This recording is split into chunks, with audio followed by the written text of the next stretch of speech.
C'est à la suite de l'assassinat de 2 journalistes de RFI au Nord Mali le 2 novembre 2013 que la journée internationale de la fin de l'impunité des crimes commis contre les journalistes a été instituée.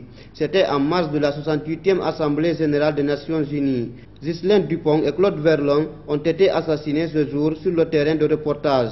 Dans une déclaration rendue publique ce 2 novembre, l'Union des radiodiffusions et télévisions libres de Guinée s'est prononcée sur les crimes commis contre les journalistes avec un accent particulier sur le cas guinéen.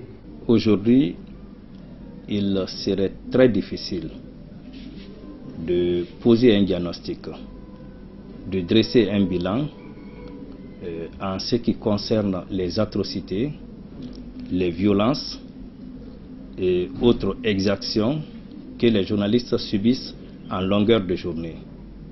Ceci tant par la monstruosité des événements que par la longueur des différentes difficultés, des problèmes que les journalistes rencontrent sur le terrain. Sur les 10 crimes commis contre les professionnels de médias au cours des 10 dernières années, un seul cas aboutit à la condamnation, a déploré le président de l'UTELGUI. Autant dire que le climat d'impunité renforce les criminels et décourage tout autant la société que les journalistes eux-mêmes.